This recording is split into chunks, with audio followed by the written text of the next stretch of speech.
Despegamos con Lorenzo Ramírez. Corremos raudos y veloces hacia nuestro avión, atravesamos el umbral, nos tiramos en plancha sobre los asientos, nos abrochamos los cinturones,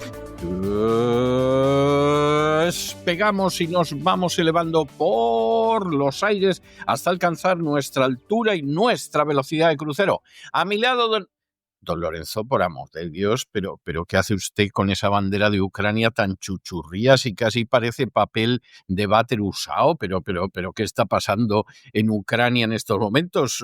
Muy buenas noches. Muy buenas noches, don César. Alguno ya está quitando y borrando muchas de esas banderas de sus cuentas en las redes sociales, porque el caso de corrupción de Zelensky, ya podemos decir que es el caso de corrupción de Zelensky. No del entorno, no del contexto, sino directamente de Zelensky, y así se lo ha dejado claro el gobierno norteamericano en esa mini gira que concluía en Estambul y que ha concluido precisamente con lo último que quería Zelensky, y es con un principio de acuerdo entre Estados Unidos y Rusia para volver otra vez a la mesa de negociaciones, que se cristalizaría en una reunión entre Donald Trump y Putin, que esa reunión de la que se habló en su momento, pero que se había quedado pues a un margen del camino, se había quedado paralizada, aplazada.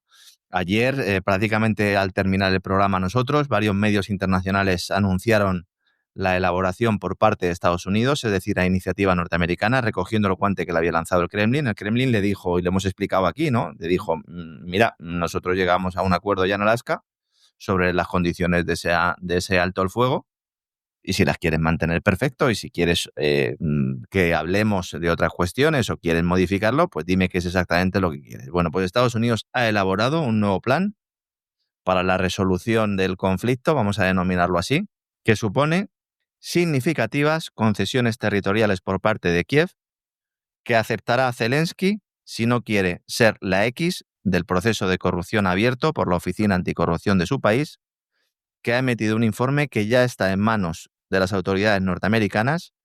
No hay que olvidar, para el que no entienda un poco todo esto, la NABU, la Oficina Anticorrupción Ucraniana, fue montada por Estados Unidos.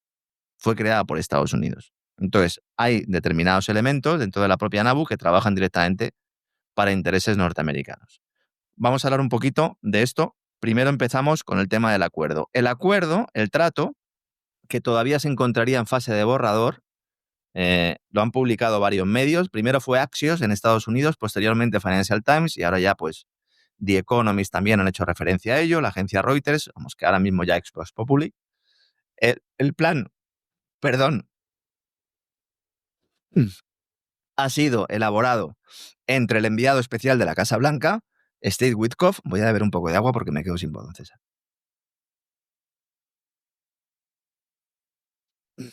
No, y el secretario, beba usted el agua, que sí, no es cuestión de que se quede sin voz. Y el secretario, es que me emociono, y el secretario del Consejo de Seguridad y Defensa Nacional y exministro de Defensa ucraniano, Rustem Umerov. Es decir, en la elaboración del plan no ha participado Zelensky.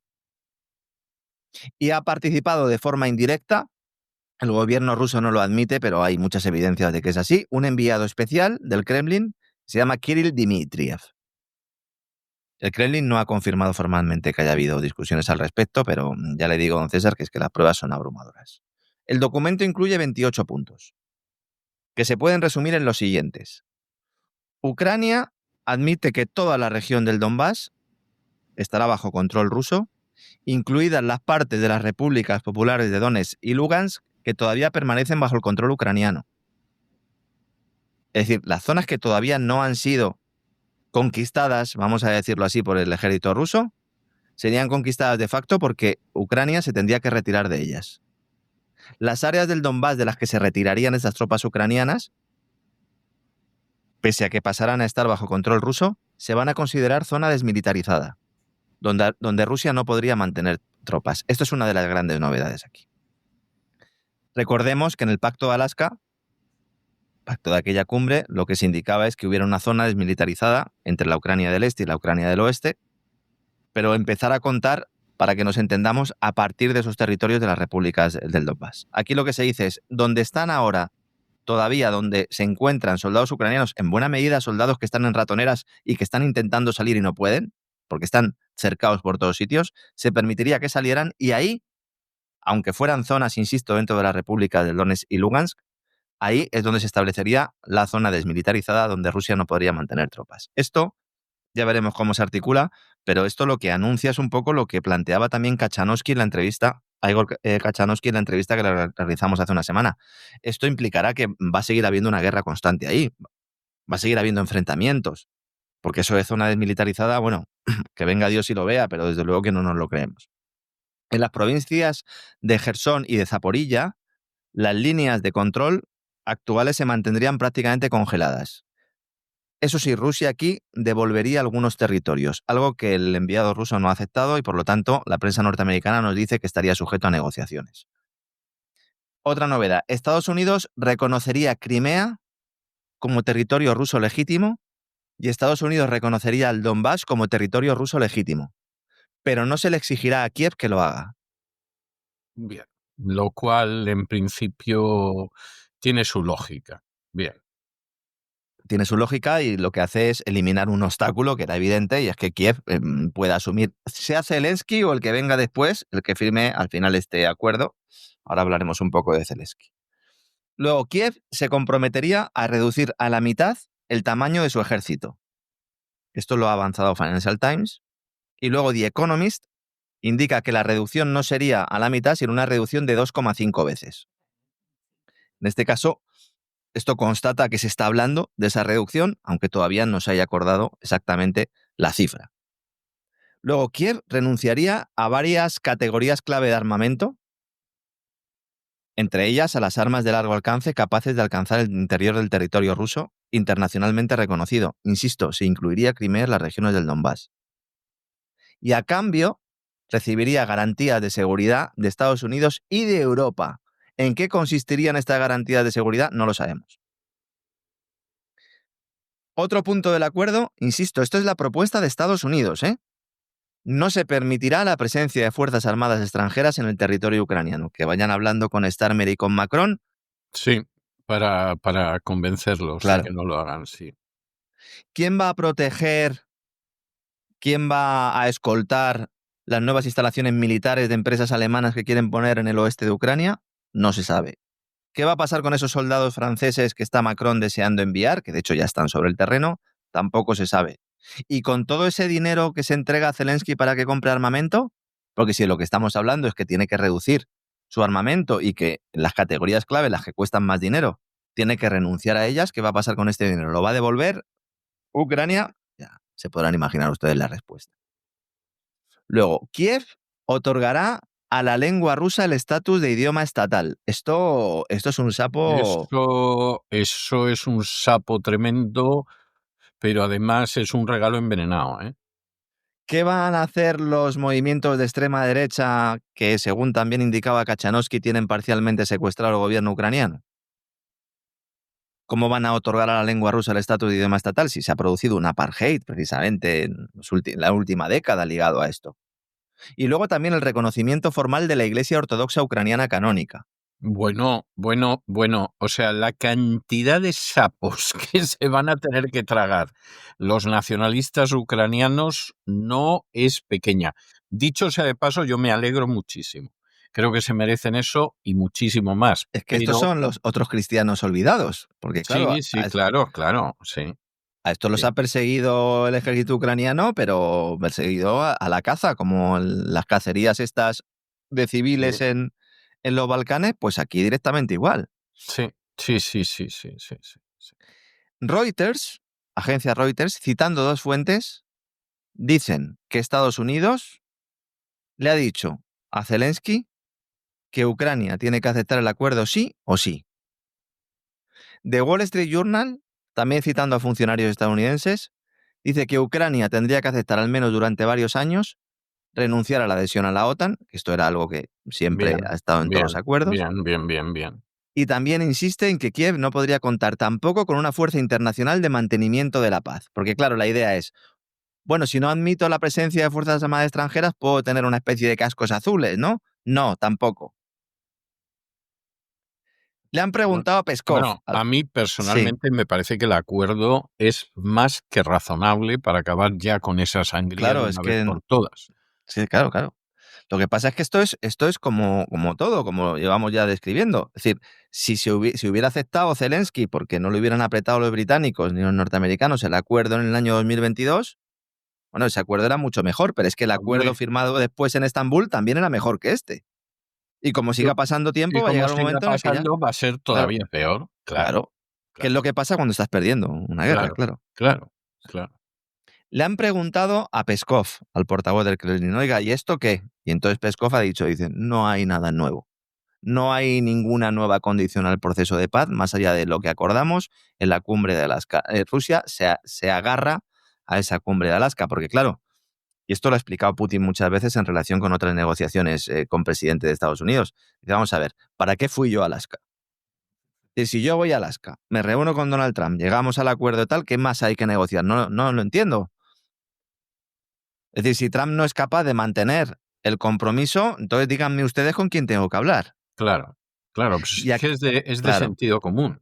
y aquí es donde entra el escándalo de corrupción del entorno Zelensky. Witkoff, el enviado especial, se niega a hablar con Zelensky, porque saben que ya es un apestado. En Estambul se tenían que haber reunido ambos. Axios informaba y decía que sin dar ninguna explicación, Witkoff había renunciado, había dicho que se cancelaba esta reunión. Hace pocas horas, la Oficina Anticorrupción Ucraniana, la NABU, ha empezado a publicar documentos que ya indican que Zelensky está implicado en el caso Mindich. Bueno, En ese bueno, momento, Zelensky estaba en Turquía y entonces Witkoff cancela la reunión. No está claro quién va a discutir a partir de ahora con la delegación ucraniana ese reinicio de las negociaciones en Ankara. No se sabe. Rusia no va a ir. Ha dicho, mirad, nosotros ya hemos acordado lo que tenemos que acordar, hablar con Zelensky o con quien tengáis que hablar ucraniano y ya vamos a poner fin a esta locura. Por eso yo decía al principio, y es importante, los nombres de las personas que han participado. En el caso de Ucrania ha participado el exministro de Defensa, Rustem Umerov, que es secretario del Consejo de Seguridad y Defensa Nacional. ¿A quién le gustaría a Estados Unidos sentar en la mesa y que fuera el interlocutor y que fuera el presidente de Ucrania? A Valery Zaluzhny, que para eso lo tienen de embajador de Ucrania en Londres, preparado, con las maletas hechas, para en cualquier momento convertirse en presidente ucraniano. Problema, que hay otros aspirantes en Ucrania que no le van a dejar. claro. Porque lo del aparato burocrático y político ucraniano también es para que se lo hagan mirar, ¿eh? No estoy hablando de la oposición que está en la cárcel. Estoy hablando de la oposición dentro del gobierno de Zelensky, dentro del gobierno de coalición, vamos a denominarlo así también, con todas las salvedades, que están esperando también su oportunidad de convertirse en presidente de Ucrania. En Washington ya se tiene el enorme expediente sobre la corrupción de Zelensky, los británicos también lo tienen, Macron tiene mucha información al respecto, pero no toda, y quien ordenó a esta NABU, creada por Estados Unidos y dirigida oficiosamente por este país, que desencadenara las hostilidades contra el régimen para obligarlo a sentarse a la mesa, fue precisamente la Casa Blanca de Estados Unidos. La orden es: firma si quieres salvar tu pellejo y sobre todo disfrutar de los miles de millones desviados a lo largo y ancho de este proceso y antes del mismo. No íbamos muy desencaminados, ¿verdad, don César? Hace unos días cuando apuntábamos sobre todo a ese cambio de relato, a cómo determinadas publicaciones estaban ya dejando caer a Zelensky. Ahora, si Zelensky ha demostrado algo, es que le cuesta agachar la cerviz, ¿eh? Hombre, y si, como comentaba en la entrevista a Kachanovsky el otro día, se da la circunstancia de que piensa que lo pueden liquidar los nazis ucranianos, pues claro que estará aguantando todo lo que pueda. Claro, entonces ya no se trata solo de convencerle a él, sino de convencer al que será el nuevo gobierno ucraniano, que tendrá que estar respaldado por esas organizaciones de extrema derecha, que son de verdad las que tienen el poder en el oeste ucraniano. ¿Cómo van a tragar esos sapos? Yo esa es la principal dificultad, si bote pronto, que encuentro en los pocos minutos casi que he tenido de analizar todo este aluvión de información que aquí les estamos presentando de forma ordenada. Sí, Claro, en estos momentos el régimen de Kiev, lo decía Zaharova y yo coincido con ese análisis, es un cuerpo en descomposición. sí, eso es indiscutible, vamos. Eso no tiene vuelta de hoja. Entonces, bueno, pues ahora todo el mundo espera o esperamos que haya algún anuncio de que se va a producir la cumbre entre Trump y Putin de nuevo para avanzar en esta línea, porque ello implicará que, por fin, en este caso a Zelensky, pues se le ha convencido de que tiene que dar su sí. No sería la primera vez, insisto, en que en última hora se da marcha atrás, no ya por la presión de otros, como sucedió en el caso del 2022 en Ankara también con la presión de los británicos, sino porque, bueno, pues él tiene sus cuitas internas y como bien decía Kachanowski, ya ha recordado usted, don César, él se siente miedo porque, a ver, es que esto entiendo que sea duro de asumir para muchos. A ver, quienes ponen a Zelensky en la presidencia de Ucrania es una organización criminal, respaldada por movimientos de extrema derecha. Es decir, esos movimientos de extrema derecha no son los que le ponen, son los que de alguna manera le ayudan a uparle, pero los que le ponen es una red criminal de personas dedicadas al blanqueo de capitales, a la corrupción endémica, con Kolomoisky, con Mindich y con una serie de elementos, oligarcas ucranianos que tienen intereses en todos los grandes sectores económicos del país y que desde que echaron a Yanukovych pues han vivido a cuerpo de rey y han desarrollado una actividad pues muy lucrativa. Kolomoisky, que es el gran gigante del que suelo hablar yo siempre, se pasó de listo. Y se pasó de listo hasta el punto de que Estados Unidos le puso en la diana. Y de hecho ha estado en un arresto domiciliario. No he logrado encontrar información sobre si sigue todavía arrestado en su domicilio, pero este es el que lleva 2 semanas diciendo que es el fin de Zelensky y el que lleva anticipando un poco todo lo que iba a ir ocurriendo, porque tiene información de primera mano.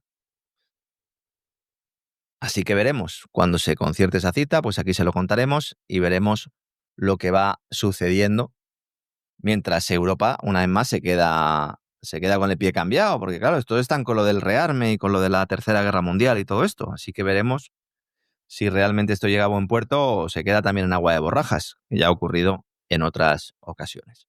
Que no En el sería la plano, primera vez, además. claro, es que ya ha pasado en más ocasiones. Luego, en el plano económico, otra vez vuelve a montar Trump la guerra ficticia con la Reserva Federal, realizando declaraciones en contra de la cúpula del Banco Central de Estados Unidos, Banco Central de Estados Unidos privado, recordemos, propiedad de la gran banca de la City de Wall Street. Esto es una injerencia extranjera de la cual no se suele hablar mucho también, ¿no? La injerencia de la Citi en la Reserva Federal de Estados Unidos. Ha dicho Trump, después de que se publicaran las actas de la Reserva Federal, en las cuales las actas de la Reserva Federal, para que nos entiendan, pues es una especie de, bueno, pues de documento en el cual pues aparecen los debates que ha tenido la Reserva Federal antes de tener su última reunión de política monetaria y se ve ahí un poco pues el sentimiento de cada uno de los miembros del Comité Federal de Mercado Abierto para ver si se sigue bajando tipo de interés, si no se sigue bajando tipo de interés, cuáles son las medidas de liquidez que se aplican en la economía, etcétera, etcétera. Entonces, esas actas lo que reflejan es que la mayoría de los tipos de la Reserva Federal no quieren bajar los tipos de interés en la última reunión del año que va a tener lugar en diciembre. Como Trump daba por descontado que se iba a producir esta baja de tipos de interés y la espera como agua de mayo para pues solventar los problemas económicos que tiene Estados Unidos. Ayer hablábamos sobre todo de la crisis de liquidez y de la crisis de crédito. Sale Trump, al estilo Trump, y dice que lo que tiene que hacer Powell es bajar los tipos de interés y que si no le va a dar una patada en el culo y que lo va a echar. Literalmente la expresión. Literalmente, sí. Claro. Entonces, claro, anda nada. Dice, si de mí dependiera, habría despedido su culo desde hace tiempo y le habría demandado por gastar 4.000 millones en la reforma de la sede de la Reserva Federal. Poniendo otra vez el foco. Dice, si no le he echado es porque el secretario del Tesoro, Scott Bessent, me ha rogado que no le eche. Esto lo ha dicho en un foro de inversión con Arabia Saudí, mientras que Elon Musk se frotaba las manos, porque como ayer anticipamos, ha logrado que el Fondo Soberano Saudí respalde su empresa de inteligencia artificial. Porque claro, los árabes no son tontos, es decir, llegan allí con la billetera y dicen, venga, toma, ¿no? Como el que le da dinero a un mendigo, ¿no? Y entonces se ha calentado Trump y le ha dicho a Bessent, ya no a Jerome Powell, responsable de la Reserva Federal, sino al secretario del Tesoro. Le ha dicho, lo único, estoy citando textualmente, lo único en lo que la estás cagando es en lo de la Reserva Federal. Los tipos están muy altos, como diciéndole, apriétale las tuercas a Jerome para que baje tipo de interés. Y entonces insiste, Scott, tienes que arreglar a este tío. Tiene algo mal en la cabeza. Es un incompetente. Esta batalla es artificial. Esta guerra es de mentira. La Reserva Federal está suministrando liquidez a expuertas para evitar una crisis financiera en Estados Unidos. El problema es que si paraliza, detiene, reduce su política de bajada de tipos de interés, esto va a generar muchos problemas en el entorno de las finanzas de los hogares norteamericanos y esto es lo último que necesita Donald Trump de cara a las elecciones de midterm. Y la Reserva Federal va a seguir suministrando a los empresarios y a las entidades financieras. Son los hogares los que más sufren si no se produce esa bajada de tipos de interés. Por no hablar del efecto que tiene en la inflación. Toda bajada de tipos de interés, en un contexto como el actual, al final acaba impulsando la inflación.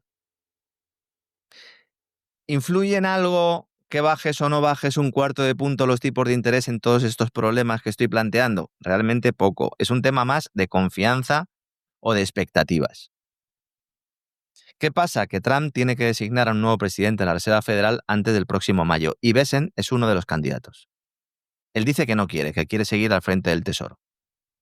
Y es Bessent quien le va a entregar una lista final seguramente la próxima semana o a principios de diciembre. Y ya ha dicho Trump, mira, Scotty, si no me gusta la lista, te voy a poner a ti. Como diciendo, en el marrón lo vas a tener tú porque tú vas a hacer lo que yo te diga. Scott Bessent, Scotty, era el director de la oficina de Soros cuando doblaron el pulso al Banco de Inglaterra, por si alguien está despistado y no lo sabe esto. Entonces, claro, la cuestión es, ¿va a poner a un técnico ahí que trabaje para la banca igual? Todos van a trabajar para la banca, pero ¿va a poner un técnico o va a poner a un aliado dócil? Con Nixon también pasó una situación similar.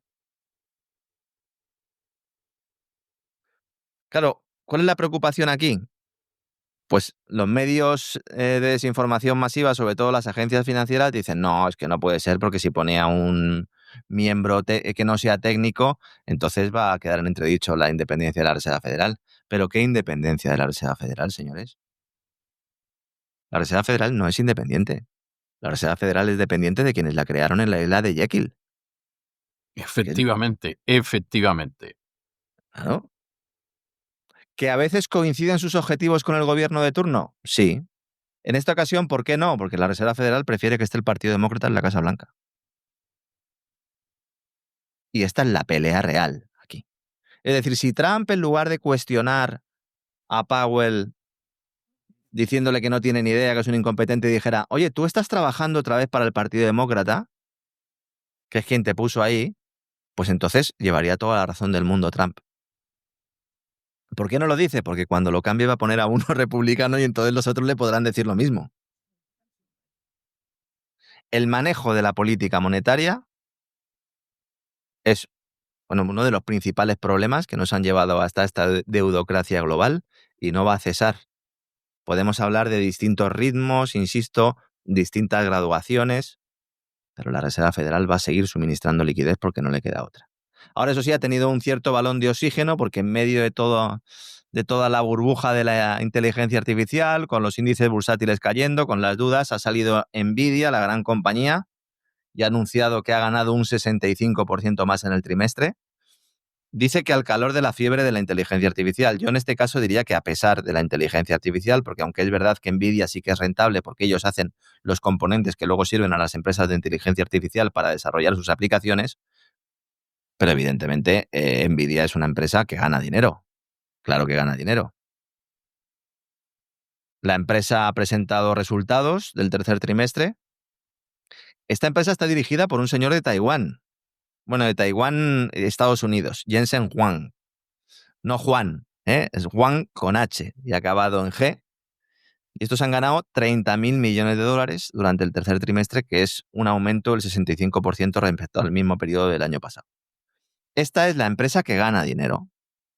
Insisto, hay que diferenciar muy bien entre las empresas que hacen el hardware, el material, en este caso Nvidia hace las tarjetas, y los chips, y las empresas que luego con esos chips y con esas tarjetas realizan aplicaciones que sirven para implantar la inteligencia artificial. Las segundas, este segundo grupo es el que no gana dinero. Nvidia es la gran esperanza de Estados Unidos y más que esperanza es un hecho, con lo cual esto es una buena noticia para Silicon Valley, es una buena noticia para Wall Street y sobre todo es una buena noticia para Donald Trump, que mantiene una estrecha relación con el consejero delegado de Nvidia por la importancia de sus chips que se han convertido en un objeto de negociación diplomática. De hecho, fue uno de los invitados a la cena que el mandatario estadounidense ofreció el martes para agasajar al príncipe heredero de Arabia Saudí. Ahí donde estuvieron también, como he dicho antes, Elon Musk. También estuvo el primer ejecutivo de Apple, Tim Cook, la presidenta de AMD, que serían competencia de Nvidia en algunos mercados, pero que al estar en la línea estadounidense pues van de la manita. Y luego Cristiano Ronaldo, que ya dijimos que lo habían llevado un poco de florero. Hay que decir que Nvidia es pionera en fabricación de microprocesadores avanzados, los que ofrecen gran potencia de computación y los que son determinantes para la inteligencia artificial. Por lo tanto, todas las compañías que quieran estar en la inteligencia artificial necesitan los productos de Nvidia. De ahí que haya experimentado el incremento bursátil que se ha registrado en los últimos meses y que algunos dicen que esto aleja las preocupaciones sobre una burbuja de la inteligencia artificial. No, señor. No, señor. Nvidia va a seguir vendiendo sus productos. Lo que no sabemos es a qué compañías. Si las compañías que hoy le están comprando van a existir dentro de 10 años. Pero el hecho de que Nvidia vaya bien y que gane dinero no implica que no haya una burbuja en la inteligencia artificial. De hecho, buena parte de ese aumento de los ingresos se deriva de esa fiebre por comprar componentes por parte de empresas que a lo mejor no pueden pagarlos. Y para eso pues estará ahí la Casa Blanca. No sabemos durante cuánto tiempo. Hablando de inteligencia artificial, papelón el europeo. ¿Recuerda usted, don César, que Holanda había confiscado, había expropiado la gran empresa de chips a los chinos? Sí. Nexperia. Los chinos dijeron, bueno, pues si nos la confiscas, pues mira para ti. Pero a ver quién hace ahora los chips que va a enviar a las fábricas y a las industrias europeas, sobre todo al sector automovilístico. Rápidamente el gobierno holandés dijo, pero no vas a seguir mandando material. Y entonces los chinos dijeron, pero bueno, ¿vosotros qué os pensáis? ¿Que somos tontos? Pues si nos acabáis de robar la empresa, hasta se acabó, ni un chip más. Pues nada, el gobierno de Holanda ha suspendido la intervención, como lo denominan, sobre Nexperia. Muy bien, muy bien. Dicen, bueno, ya os vamos a dejar que gestionéis vosotros la compañía. Y China, bueno, pues lo que ha dicho es, claro, es que es mía. Ahora la cuestión es, ¿va a seguir realizando inversiones China en Europa con estas condiciones, sabiendo que le pueden expropiar en cualquier momento? Le han preguntado al gobierno holandés, que ha publicado un comunicado diciendo que el cambio de parecer, cito textualmente, responde a reuniones constructivas con las autoridades chinas. Vamos, Hombre, que le han leído la cartilla a los chinos. Qué bonito lo de las reuniones constructivas. Me llega al alma, verdaderamente. Y dice que lo hacen también como una muestra de buena voluntad. Hombre, pues eso está Claro. muy bien. Eso Claro. está muy bien, las cosas como son. O sea, no nos vamos a poner aquí duros. O sea, y luego deja caer en el comunicado que la decisión de devolverle la empresa a los chinos se ha adoptado en estrecha consulta con los socios europeos e internacionales. Hombre, pues muy bien, muy Vale, bien, pues, muy bien. Por los chinos, a quien han agradecido todo esto es a la patronal automovilística alemana, que es la que le dijo a los holandeses, pero ¿a dónde vais, muchachos? ¿Dónde vais? O sea, ya lo que nos faltaba. Ya lo que nos faltaba es que nos quedáramos sin estos chips, sin estos semiconductores, que son imprescindibles en todos los vehículos que se hacen en estos momentos en Europa. En todos. Holanda expropió la empresa invocando una ley de seguridad nacional de 1952 que establece que puede expropiar en caso de emergencia nacional. ¿Qué emergencia nacional tenía Holanda? Ninguna. Claro, la situación fue escalando. Según las automovilísticas europeas decían, oye, que nosotros sin chips no podemos seguir fabricando. ¿Qué pasa? Que la dueña de Nexperia, que es una empresa que se llama Wintec, está asociada directamente con el Partido Comunista de China, y entonces el gobierno irlandés decía o justificaba esta expropiación diciendo que había un trasvase de información clasificada a Wintec. Pues claro que la hay, es que es su filial. ¿A través de los centros de producción y desarrollo británicos y alemanes? Pues sí, evidentemente que es así. ¿Por qué? Porque ellos son los que tienen la tecnología que nosotros necesitamos. Claro, puede decir, bueno, pues no se la compro a otro, pero como no hay otro al que comprársela, digo, pues te expropio. Si esto es muy parecido a lo de Nissan y Pablo Iglesias, ¿recuerda usted, don César? Me acuerdo perfectamente, sí. Cuando decían, no, esto se expropia a Nissan. Dice, ya, claro, tú expropias y llegas a Nissan y luego que contratas a gente y le dices, venga, poneos a hacer coches. Dicen, bueno, ya, pero ¿y los planos y la tecnología de Nissan? Dice, hombre, pues estará ahí, ¿no? Pues no está aquí. ¿Y las materias primas de dónde las sacamos? Pues evidentemente es tremendo, es tremendo. Mientras tanto, en el circo europeo, apenas transcurridos 4 meses de la reelección de Pascal Donohoe como presidente del Eurogrupo, este era al que quería echar Carlos Cuerpo, el ministro de Economía español, para que le pusieran a él. Dice, bueno, ya Donohoe ha estado ya 4 años, ahora me toca a mí, quiero ser presidente del Eurogrupo. El Eurogrupo es en realidad es una institución que engloba la reunión de ministros de Economía y Finanzas de la Eurozona, algo parecido al ECOFIN. Bueno, pues este hombre se va, apenas transcurridos 4 meses de su reelección. ¿A dónde? Pues a un puesto muchísimo mejor. Al Banco Mundial. Como no al podía Banco ser Mundial. menos. Claro, al Banco Mundial se va. Va a seguir trabajando para los mismos. Es para las élites financieras de Estados Unidos. Pero ahora ya directamente allí, en el Banco Mundial. Dice el tipo, este puesto es una oportunidad para continuar con el servicio público de una manera diferente. Hay que tener también cuajo. En el Eurogrupo he hecho lo mejor que he podido cada día. Mira, te vas corriendo como una rata, Pascal, porque las reuniones de ministros de Economía y Finanzas de la Eurozona parecen entierros. Porque allí cada uno va a quejarse de sus problemas que no tienen solución, porque vosotros os habéis encargado de que no tengan solución. Porque ese encuentro, además de ser un aquelarre, es un aquelarre absolutamente estéril. Y este hombre que tenía cargo hasta finales del año 2027, es un mandato de 2 años y medio, no de 4, como he dicho antes, disculpen. Hasta finales de 2027 dice, yo no me quedo aquí hasta finales de 2027. Ahora Carlos Cuerpo, ministro de Economía español, está ya llamando a la puerta de Bruselas diciendo, oye, que yo quiero, que yo sí quiero. Hombre, claro, si es que a ti te ha tocado la lotería, Carlitos. Entonces dice Donohoe que ahora ya desde Washington espera seguir contribuyendo a la cooperación internacional, pero a un nivel diferente. Y entonces, este hombre ha hecho una afirmación que ha aparecido en muchos medios. Yo entiendo que ha sido una declaración que han cogido las agencias de noticias, diciendo que en el Banco Mundial va a terminar con la extrema pobreza y que va a impulsar la prosperidad compartida. Hombre, qué bonito, qué bonito, qué bonito. Que porque el Banco Mundial, siempre según Donohoe, don César, juega un papel de liderazgo en el mundo con el desarrollo de políticas y apoyo financiero para impulsar la resiliencia económica y el crecimiento. Qué bonito. Bien. Qué bonito, qué bonito. Pues no, señor. Tampoco, Pascal, tampoco. Lobos con piel de cordero es lo que sois en el Banco Mundial ahora que te unes a ellos. Y su institución hermana, el Fondo Monetario Internacional. Ambos con sede en Estados Unidos. Ambas instituciones fruto de acuerdos de Bretton Woods que sentaron las bases del sistema económico hasta que Nixon acabó con el patrón dólar-oro a principios de los años 70 del pasado siglo. Entidades e instituciones que con la excusa de luchar contra el proteccionismo lo que hacen precisamente es promover el proteccionismo y el chantaje económico mediante un uso torticero del proceso globalizador, convirtiéndolo en un proceso globalista, acabando y lastrando los últimos estertores de la libertad de mercado, porque a pesar de la buena prensa que tienen estos acuerdos, los acuerdos de Bretton Woods establecieron una serie de políticas económicas que acabaron en la ratonera, como digo, de los años 70, con inflación, con recesión. Sí. Sí, Y, sí. y con lo poco que quedaba de un sistema monetario, vamos a decir, relativamente libre, alumbrando el sistema fraudulento actual, que le viene también al Banco Mundial y al Fondo Monetario Internacional, el de la deudocracia, el verdadero ídolo de barro.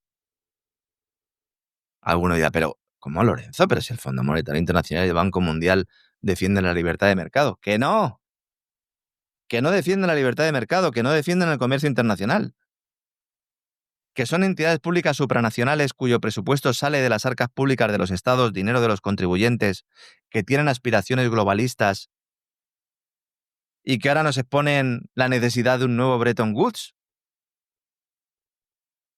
Cuando se celebran las reuniones de Bretton Woods, el objetivo inicial era crear un banco central mundial para expandir el crédito sin cortapisas.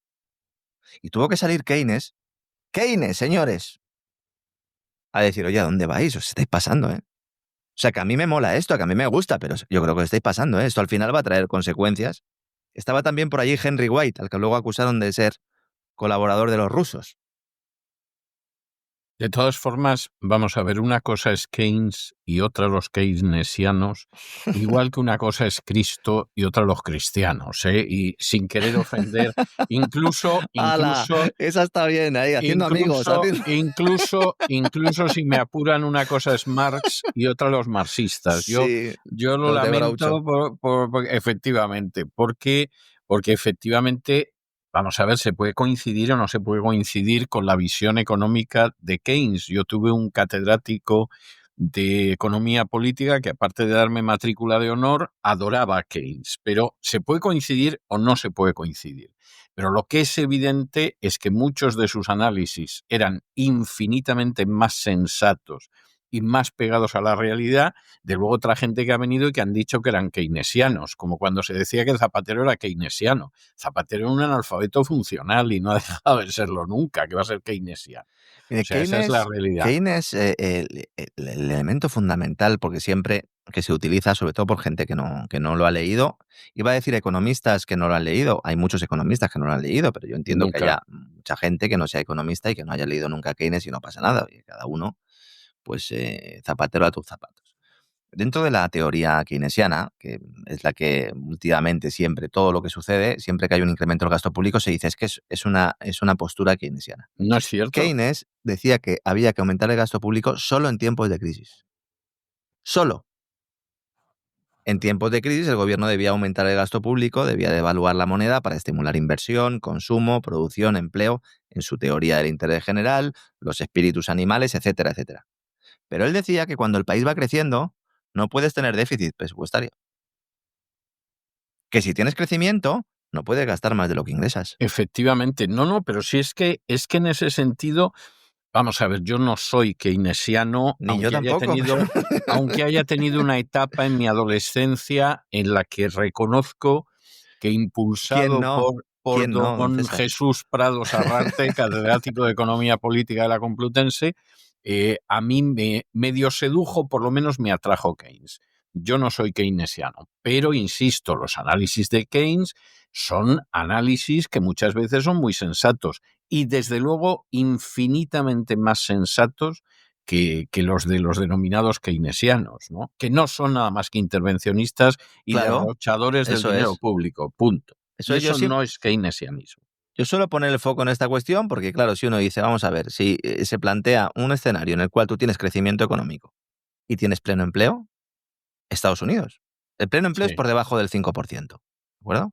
Entonces tú tienes crecimiento económico, aunque sea poco, y tienes pleno empleo, tú no puedes incrementar el gasto público. Según Keynes, ¿eh? Sí. Claro, entonces cuando dicen, no, es que claro, es una política keynesiana la que lleva Estados Unidos, que no. Que no es keynesiano. Que no. Y en España y en otros países tampoco. Entonces, importante es esto. Respecto al tema del Banco Mundial. Porque vuelvo a insistir, es que Keynes, bueno, aparte de eso, Keynes era un personaje con una capacidad de ver la realidad que era impensable. Por ejemplo, Keynes se opone en los famosos acuerdos de Bretton Woods. Él es contrario a que el dólar se convierta en la moneda de intercambio universal y es partidario de que haya una canasta de monedas entre las cuales habría estado la libra esterlina. ¿Por qué? Porque se da cuenta de que en el momento en el que el dólar se convierta en la moneda de intercambio universal, la deuda de Estados Unidos la iba a pagar todo el mundo. Sí, sí. Como ha sido, por cierto. De hecho, ese es un poco de donde bebe es el origen de esos derechos especiales de giro del Fondo Monetario Internacional, que algunos consideran que en algún momento pueden ser una especie de divisa o de moneda mundial. Respecto al tema del Banco Mundial y también del Fondo Monetario, el proceso de selección, sé que se conoce como el Pacto de Caballeros, aunque, como digo, caballeros aquí hay pocos. El director ejecutivo del Fondo Monetario Internacional es europeo y el del Banco Mundial es un americano. Ahora no va a ser así. Y el del Banco Mundial, bueno, pues va a estar este hombre. Este pacto se remonta al momento en el que se crearon las instituciones. Bueno, hay que decir que la ministra de Exteriores española, Ana Palacio, la ministra de Exteriores en la guerra de Irak y en el 11M, estuvo de vicepresidenta del Banco Mundial, pero estuvo solo 2 años. Se cansó. Se cansó porque ella prefirió convertirse en vicepresidenta de la multinacional francesa Areva. Hombre, es que franceses y marroquíes te pagan mejor. Y eso que en el Banco Mundial pagan muy bien. Sí, porque también trabajaba para OCP, para la empresa marroquí OCP. Claro. Pues sí, Ana Palacio es por cierto, prima de algún político muy pro-ucraniano del país y muy pro-israelí del país. Cuando digo el país me refiero a España, no al periódico. O sea, que aquí, la conexión Opus. Y en el caso del político nazi totalmente, porque el papá fue uno de los que ayudó muchísimo a Hitler a invadir Austria en 1938, ¿no? O sea, que es que, claro, al final a alguno le gustaría que su historia no se supiera, pero si tu padre era un nazi redomado, que ayudó a Hitler a invadir Austria en el año 38 y que cuando acabó la Segunda Guerra Mundial se vino a España porque era uno de los sitios donde los nazis estaban bien cubiertos, luego no nos vayas dando tú lecciones de projudío, de prosionista y de proucraniano, hijo de nazi, porque esa es la realidad. Bueno, veremos qué tal le va al señor Donohoe en el Banco Mundial. A ver, por cierto, ahora que he mencionado lo de OCP, la empresa esta marroquí para la cual también trabajaba Ana Palacio, OCP eran también la empresa Los Malos de la película Robocop. Efectivamente. ¿Te acuerdas, César? Sí. Bueno, pues un hombre bien escogido. Película que estaba muy bien en su época. Ha envejecido muy mal, ¿eh? Ha envejecido muy mal. Yo la volví a ver recientemente. La recordaba porque la película estaba muy bien. Es verdad que también a raíz han hecho un remake en una serie de videojuegos, una empresa independiente que la verdad es que les ha quedado bastante chulo el producto y volví otra vez a verla. Y, ha envejecido mal. Fíjese, yo la vi en vídeo en su día en casa. Sí. Y me acuerdo que cuando se metía la pistola en el muslo... En beta, ¿no? En beta todavía. O sea, cuando se metía, enfundaba la pistola en el muslo y tal, te quedabas pasmado. O sea, la película en su día nos gustó a todos mucho en casa. A los amantes del oeste también, ¿no? También, un poco por esa línea, ¿no? Porque había un guiño en ese sentido. Pero luego la película la volví a ver a la cosa de un par de años y ha envejecido muy mal, sí. Poquito, y luego también parece mucha sangre y tal, pues si alguien la quiere ver. Fíjese, ahora que estamos hablando de cifras de Estados Unidos y antes de seguir, hablaba yo del pleno empleo en Estados Unidos. El paro, la tasa de desempleo oficial, acaba de publicar el gobierno de Estados Unidos, ha escalado al 4,4% y están preocupados. Y está por debajo del 5%, insisto, pero hay que decir que al final...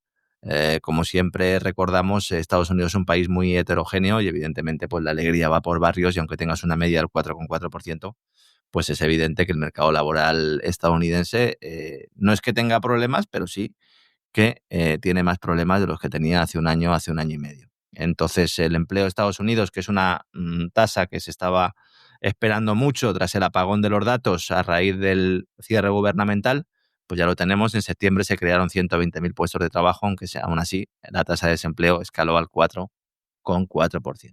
También en noticia en Europa, la señora Calviño, la que ha liado al publicar en las memorias que manipuló el producto.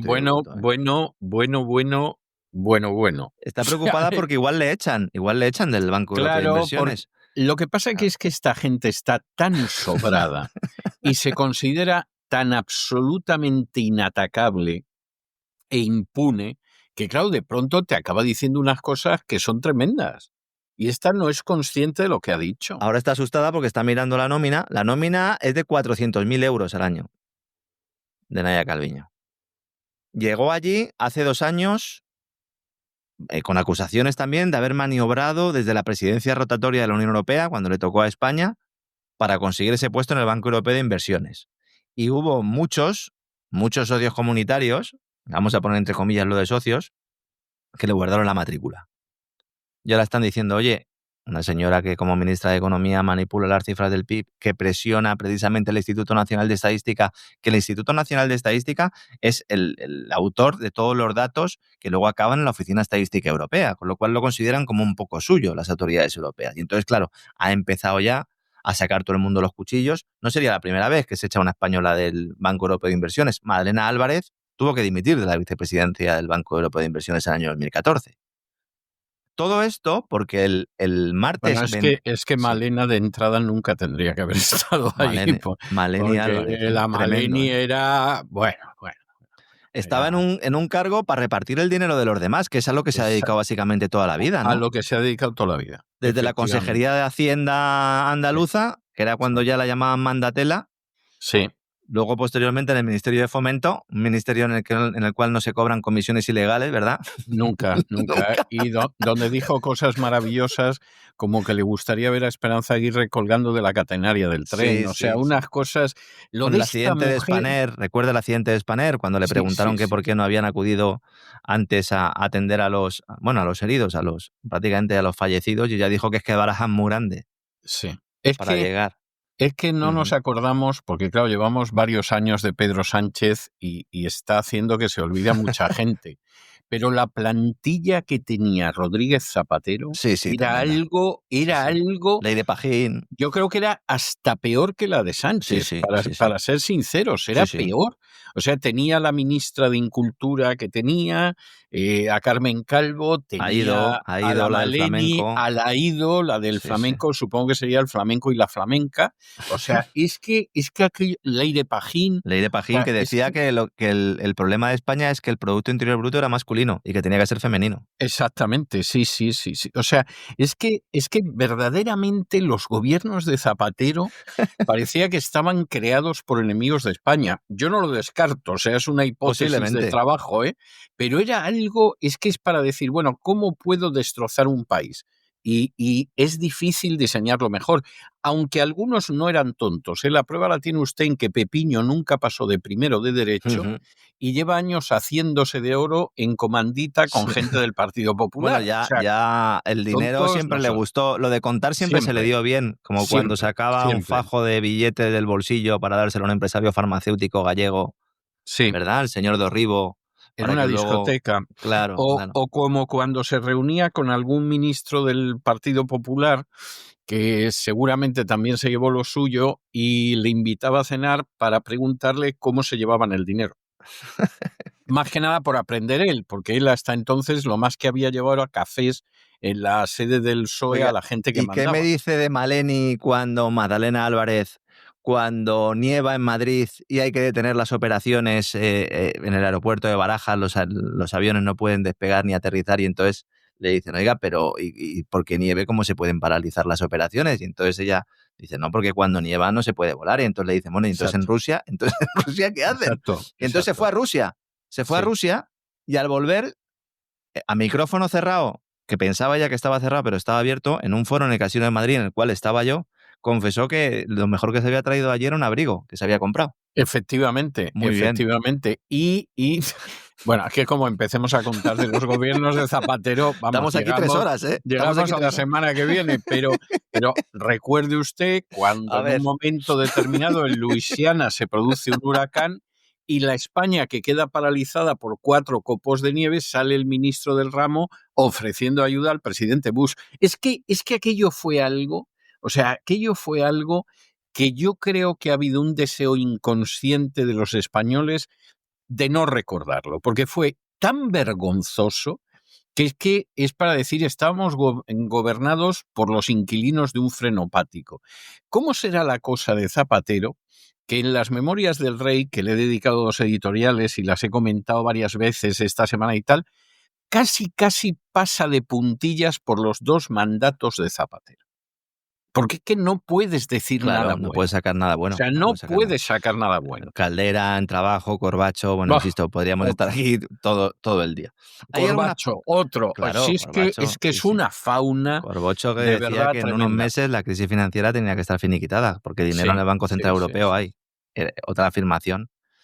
Me acuerdo aquellos despegamos, que no se llamaban despegamos, se llamaban abróchense los cinturones, recuerda usted, don César, que hacíamos usted y yo en otros lares y bueno, es que esto lo hemos vivido en primera línea. Hay muchas personas, para cerrar un poco el tema de lo de Calviño y el INE, que se han puesto en contacto conmigo a través de redes sociales y me dicen que en realidad no ha cometido ninguna ilegalidad Calviño, porque todos los mecanismos y todos los procesos de cálculo que hace el INE están auditados por Bruselas. El problema precisamente es eso, que desde que Calviño intervino, estos procesos se cambiaron sin avisar a Bruselas. Entonces, voy a explicar de forma sencilla lo que pasó.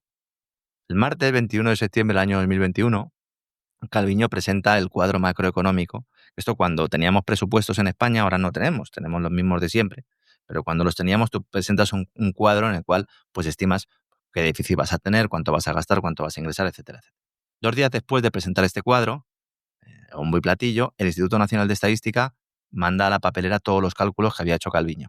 ¿Por qué? Porque corrigió el Producto Interior Bruto, el dato de crecimiento del segundo trimestre de ese año, que para sorpresa de muchos, pues no tenía absolutamente nada que ver con el que había adelantado el propio Instituto Nacional de Estadística en julio, sino que se había quedado en un raquítico crecimiento del 1,1 frente a casi el 3 que decían que crecía España. Una diferencia brutal. Entonces, esta revisión a la baja se produjo en un momento en el que todo el entorno de Sánchez esperaba un despegue fulgurante del Producto Interior Bruto tras el parón provocado por la pandemia, porque nos llevaban vendiendo la idea de que íbamos a salir más fuertes, recordemos todo esto. No vamos a dejar a nadie atrás, España va a crecer, crisis en V.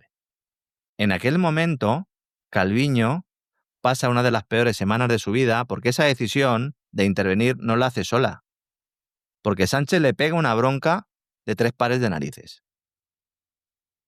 Nadie había puesto nunca desde el gobierno en cuestión la credibilidad del aparato estadístico del Estado.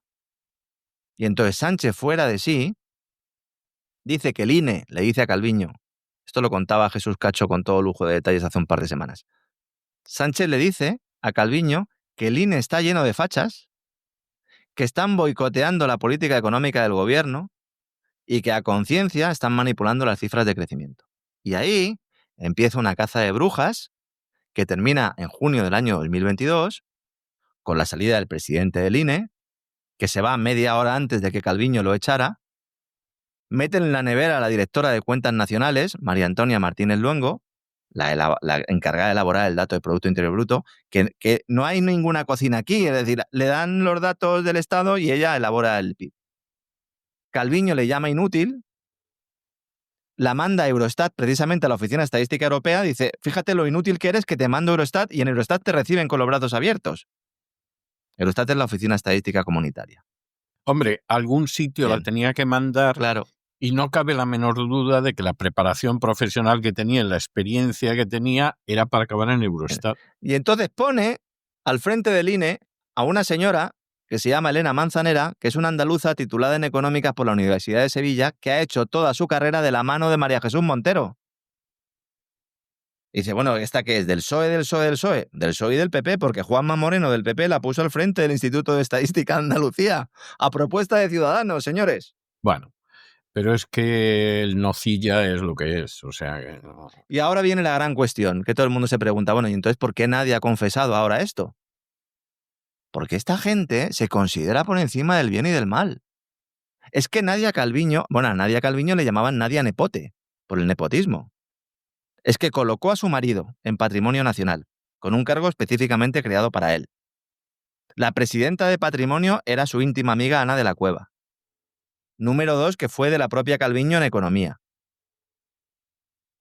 Luego, al hijo le colocó también, en el Banco Europeo de Reconstrucción y Desarrollo, entidad con sede en Londres. Primer empleo, 50.000 pavos, no está nada mal. La hija también está haciendo carrera en Bruselas. empleada de la Unión Aduanera. Oiga, pero esta señora lo que tendría que haber sido ministra de Energía, porque de enchufe sabe un montón, don César. Es que eso que dicen de que los socialistas son contrarios a la familia es mentira. Y su Porque padre, don César... colocan a la gente, vamos, de una ¿Quién manera era su padre? increíble. ¿Quién era el padre de Calviño? El director de Radio y Televisión Española. Con Felipe González. Que no lo hizo mal, ¿eh? No lo o hizo sea, mal, quiero ¿no? decir, no lo hizo mal como director. Es verdad que aquello tenía mucha propaganda, pero no lo hizo mal, ¿eh? Y hubo gente después desarrollando tareas parecidas como Enrique Sopena, Sí. que estuvo en el Frente de Juventudes primero y luego en el Opus, que fueron mucho peores, ¿eh? Hombre, sí. Vota PSOE. Gol de Butragueño, vota PSOE. Recordamos todos aquellas imágenes en Querétaro, creo que fue donde metió el buitre 4.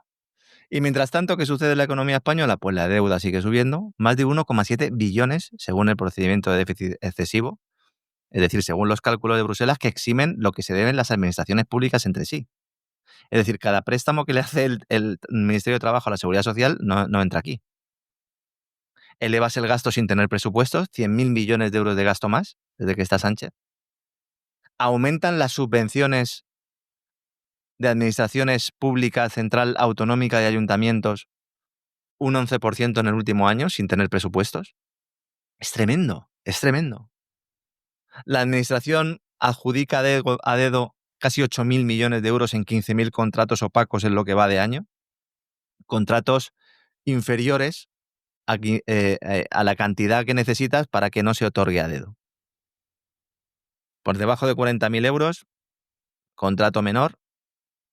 Por debajo de 15.000 si son suministros o servicios. ¿A quién le puede extrañar lo de la trama de corrupción? Ahora implicada Acciona, la gran empresa de los entrecanales. También esto viene de la época de Zapatero, don César. Acciona era la empresa de referencia de Zapatero, la que también actuó en aquella fallida OPA de gas natural sobre Endesa. Los entrecanales siempre han estado al lado del PSOE, pero también del PP. ¿Qué episodio el de Endesa también? Sí, ¿eh? el de Endesa también. ¿Y dónde han ido a parar luego los protagonistas? ¿Qué es eso? Sí. Y al final se acabaron entregándole la empresa a los italianos, que está en manos ahora mismo de los italianos. Y en medio de todo esto, con el informe de la UCO sobre las relaciones de Acciona con la trama Cerdán, que ahora mismo me consta, y además he estado hablando con algunas personas esta mañana, todo el que ha hecho contratos con Acciona los está mirando ahora con lupa por si acaso les empapelan a ellos también. Resulta que Economía, Carlos Cuerpo, el que aspira a presidir el Eurogrupo, acaba de conceder una obra de 340 millones de euros públicos para que Acciona participe en la mayor desaladora de África en Casablanca, Marruecos. Tras un proceso que involucró a personas ahora señaladas por el informe de la Guardia Civil. La adjudicación de la desaladora fue un consorcio, también participado por las marroquíes Afriquia Gas y Green of Africa, que son ambas del grupo Agua, fundado por el presidente del gobierno de Marruecos, al que la UCO sitúa como uno de los posibles interlocutores de Ábalos en un viaje bajo investigación que tuvo lugar a principios del año 2019. En aquel momento, el actual presidente del gobierno marroquí, aunque el que mande sea Mohamed, pero tienen ahí un presidente de gobierno, en aquel momento era ministro de Agricultura, Pesca, Desarrollo Rural, Aguas y Bosques. Total nada, total nada. El proyecto fue anunciado por las autoridades marroquíes en el año 2020, diciendo que iba a ser la mayor instalación de desalinización de África, y el Ejecutivo español pues, ha decidido reforzar todo este proyecto con un importante esquema de apoyo financiero. Y el pasado 7 de mayo, la Secretaría de Estado de Comercio participó en Casablanca en una ceremonia institucional en la cual pues, todos se dieron palmas en los hombros y dijeron perfecto porque ya está adjudicado un consorcio liderado por Acciona. Estuvo también la ministra de Economía y Finanzas de Marruecos, también aplaudiendo con las orejas.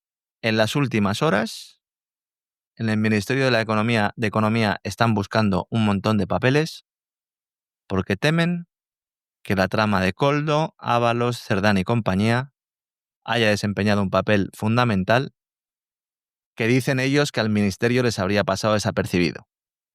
¿Acciona qué dice al respecto? Nada. No dice nada, dice ya tendré que decir lo que sea, delante de un juez. Bueno, pues una vez más, otra empresa más en la diana. Por cierto, y con esto acabamos, eso de que hay una comisión del 2% es falso. Es mucho mayor. ¿Es mucho mayor? Tradicionalmente ha sido mucho mayor y no veo la necesidad de que se redujera a una cifra que está más cercana al 10 o en algunos casos el 15% que ese 2%. Otra Es que cosa... nadie se cree lo del 2 como nadie se creyó lo del 3%. Claro. Otra cosa es que a algunos se les haya dado un 2%. Bueno, pues eso ya lo tendrá que determinar la justicia. A lo mejor con ese 2% era con el dinero que luego Paqui compraba en el Corte Inglés. Que sabe usted que le conocían, a la mujer de Cerdán le conocían en todos los dependientes del Corte Inglés. Cada vez que iba tiraba de tarjeta y vamos, ardía el misterio. Es como cuando llegan los chinos al Corte Inglés. Hay poca gente que sabe esto. Cuando llegan los chinos al Corte Inglés les preparan directamente a ellos un grupo de personas para que les atiendan porque se gastan el dinero que no está en los escritos, don César. Productos de lujo, etcétera, etcétera. Y les tratan muy bien. Les invitan a jamón desde el departamento de comunicación. O como pasaba con los marroquíes importantes hace años. Hace años hubo un grupo de periodistas avispados en España, por cierto, varios de ellos acabaron condecorados por el rey de Marruecos, que empezaron a organizar cada año una especie de encuentros entre España y Marruecos, donde teóricamente podía ser interesante para comentar aspectos de interés común, etcétera, etcétera. En la práctica era una manera de que esos periodistas sacaran un dinerillo todos los años con los encuentros, porque luego siempre encontraban un hotel que se lo daba gratis, un ayuntamiento que les daba los bolígrafos y los blogs, etcétera, etcétera. Y los marroquíes habitualmente, salvo el que tenía una ponencia en un momento dado, no aparecían jamás.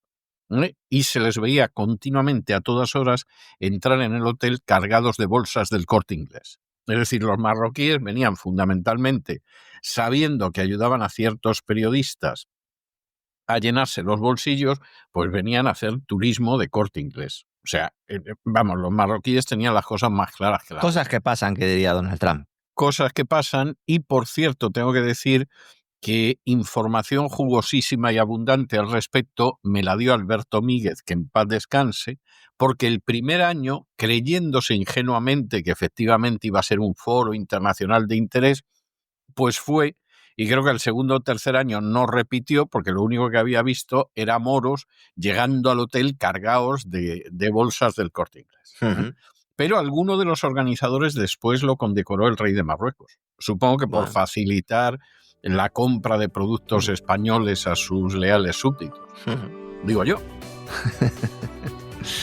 Muy bien, don César.